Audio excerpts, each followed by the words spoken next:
playing around with Gen 2 AI. It's video AI. You should know this if you've been subscribed. You're subscribed, right? Right. To catch you up if you're unfamiliar, Runway's Gen 2 AI allows you to type whatever you want and have it spit out a 4-second video clip of what you type. Think Midjourney and DALL-E and the like, but for video. And it's quite primitive right now. I mean, maybe that's the wrong word, because to me, I see this as very impressive. This is future stuff, and if you're paying attention, you'll understand that very soon this will be like perfect. Which is, it's a horrifying thought, but we're here to have fun. So something I discovered recently was typing in variations of video game gameplay netted me some fascinating results. So let's just dive into this and I'll show you some of the stuff I generated. I typed Halo 3 gameplay. Something we can take away from this is that it's self-corrected to not be widescreen, which is kind of fascinating. We have a first-person left-handed character walking around in this environment. It's kind of warping around them, but it's pretty interesting. Now, I did a variety of different games and stuff, and so I'm kind of only showing you the best of the best. But for whatever reason, the term that seemed to give me the best stuff was N64. I typed N64 game, and it gave me no. Thanks for watching. It says no. It says we're not doing this today. I own you, AI. I'll do whatever I want. You'll see a lot of this, the conversion to 4:3 versus widescreen, but often it fills those side spaces with, radars and the like HUD elements. There's something so cool about this to me. It's like, where's it even drawing this from? It's mega cursed. Very often we see these FPS kind of games. I like this little character walking around on the left here, kind of funny. Oftentimes you won't see much movement at all. It'll just be stationary. You'll see one element move, like say the clouds here. I tried to refine it a little bit by saying N64 GoldenEye. This is kind of wild. So this thing that appears in the middle, I can only describe as fire turning into a person, turning into a burning trash can. So once again, we got this relatively stationary shot, but then just a whole lot of chaos. I mean, what do I even say about the stuff jumping around there? Mario 64, timeless. Honestly, I think one of the best video games ever made, if not the best video game ever made. But that's a little more Banjo-Kazooie, if we can say that. It's kind of funny that that's stationary while it looks like the textures are just moving on the wall over here. In this one, we just have a horrifying zoom. I don't like that. This gave us a character speaking, I guess, beside a bigger character.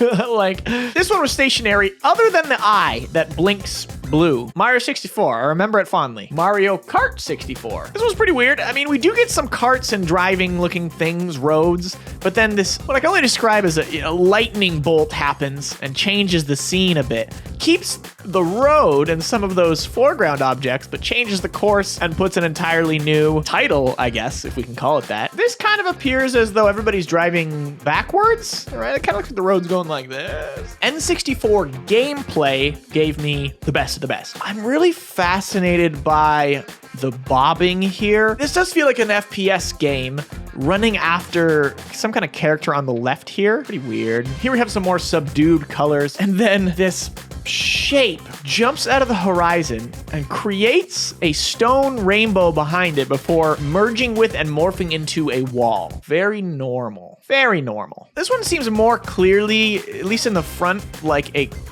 there's a ball. A ball gets launched towards it really appears to be a vehicle coming towards you that veers off the track. And holy moly, is that not the Microsoft Edge logo? 42, it's the meaning of life. Look at that. This one's quite coherent, and I'm very impressed by that. A flamethrower looking weapon just running through corridors. Like, it really doesn't morph too much. I mean, we're not going to speak too much about the flying rectangle that pops into view. Like, it's really not that bad at all. Look at this. We got an actual car. We have third-person gameplay of a car driving down a road. Awesome. That's so good. Here's another stationary shot. It does love making the ground move for some reason. But we have all sorts of characters running around and doing all sorts of stuff. A man can go crazy staring at this too long. Is it weird that I really want to explore this environment? This one's quite coherent, but it's a very liminal space. I want to run around this because there's mountains in the background. Like, there's places to go. I really like this one. Very interesting. Let's take a break from N64 here and play around with other platforms and consoles and types. PS1 game. Yeah. So,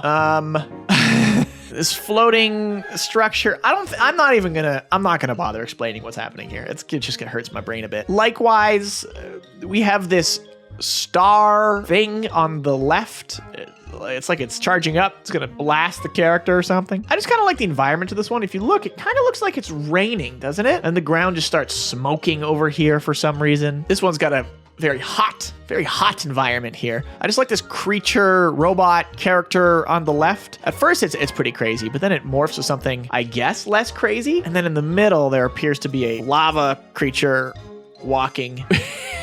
We also have this dog? I got a new puppy. Do you want to see? Yeah, I love dogs. Let me see that dog. Oh no. I don't like your dog. Hey, what are you saying up here? What did you say to me? PS1 gameplay. I can only describe a person kicking a blue ball running down a hallway. And that's the closest we're gonna get to any sort of coherence. This one looks like a start menu for the game called TR94. This is cool. This one really reminds me of the Pod Racer game, doesn't it? If you guys have played that, it really looks like that. It's got that vibe to it. This is pretty cool. We have this big old enemy looking thing running at the camera. That's kind of cool. I don't think it has a head. MMORPG gameplay. This is just kind of neat. Just kind of a neat thing. We have a character attacking a beast. It's like the beast's trunk is stopping. Its reach goes like, no, you can't hit me. You're just creating the smoke and the embers and stuff. It's kind of a cool effect. 2D platformer. Whoa. It at least got the environment sort of kind of right, but obviously these characters are just constantly morphing chaos. At some points, like, it turns into this bird holding a feather, and then it shoots up to something up to the ceiling, and then there's a yellow circle. Yeah, once again, I mean, if you freeze frame every frame, you see like a monkey, and it's just a lot just bouncing around here. This thing with the eyes is pretty weird. Am I crazy in seeing that there's like elements of Diddy Kong in this? PS5 gameplay. It's funny because I can almost immediately identify this as Spider-Man, I guess. We got Spider-Man person holding an orb, pondering his orb, and then on the right, whatever that, something. Xbox gameplay. Whoa. Okay, so it gave us a screen and a controller and just gameplay going on there. I find this pretty interesting. It's not an Xbox controller. Also, wow, look at the amount of buttons on there. Those are a lot. That's a lot of buttons. I mean, this has got to be Call of Duty, right? Totally. Like the ground's just on fire. There's smoke. That stuff's already looking pretty good, to be honest. Ground on fire and smoke for some reason. GameCube gameplay. This is surreal. Counter-Strike gameplay. Hey, this isn't bad at all. You got a little bit of weapon sway, but you smoke coming off everything. That's kind of fun. Did surprisingly well with Counter-Strike. Took a scene and added fire and smoke. Really does that well. Got some moving clouds here and the single puff of smoke that goes off in the wind. Fun little intermission. Let's go back to N64 gameplay because these are just awesome. This one seems a pretty wide open world. A floating house up over there and then something on the cliff there. I'm not sure what that is. This is neat. This really feels like flying. You can see a shadow down there as well of the player vehicle and it moves. Like, this is relatively coherent. Yeah, there's other flying vehicles. You are flying in this game. Very neat. So I like this. It's an FPS. You're chasing after this character with like a backpack, and then the character looks like it reaches out, touches a button, and then turns into a shape that merges into the wall. But wait, at the end, wall disappears and the character's back. So, I'd kind of love to play a game this chaotic. Really hurt my brain. This one's just colors moving along a brown line and just numbers. We got like what I can only describe as a speeder bike driving along here, driving underneath this flapping winged creature with the little puffs of grass and stones. Like, the environment on this one is not bad at all. Okay, here it kind of looks like you're moving backwards. Or is it a horse? But the thing you're looking at kind of looks like someone on a skateboard or a snowboard, doesn't it? And then your thing turns into a horse that shoots fire. This is not good for the brain, I don't think. If you showed this to a baby, all of these, I think they'd be ruined for life. I mean, I've lost tons of IQ from this. I didn't have much to begin with, but now I don't know if I have any of those IQs. All right, so you have a third-person running game, adventure game. This pillar on the left turns into shapes and falls down, sort of. But the running stays consistent, which isn't bad. Nice to see. Nice to see for once. Running through an environment here with, I can only describe as a tracker. This is kind of a car you walk by. This one's a little wacky. A little wacky. Okay, I'm struggling with the 3 floating objects on the bottom here. No, you know what? Everything about this one is a little much. All right, driving a vehicle here through these pillars. Very simple one, but not bad. I changed up a bit by typing third person N64 gameplay, and it gave me first person N64 gameplay. I can't complain because this looks pretty good. Running around inside a building, holding a weapon, other than the occasional little architectural glitch, this one worked out pretty well. I do love the weird HUD elements on the right here. Like, it keeps doing the 4x3 kind of thing. It's kind of fun. It's fascinating. I stuck with third person on this next one as well, and again, just does first person for some reason, but I love this. It looks like a character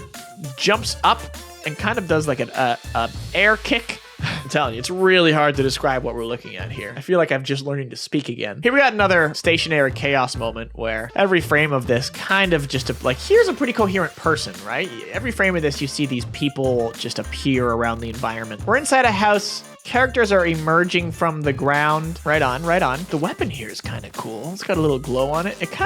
It looks like the player reloads here, which I don't think we've really seen before. That's kind of neat. And in the background, there's another player, another character there walking. I tried an N64 gameplay glitch. Successful. That is glitchy because it all looks like glitches. You know, you can't really tell what it's doing that's glitchy in this one. It's all chaos.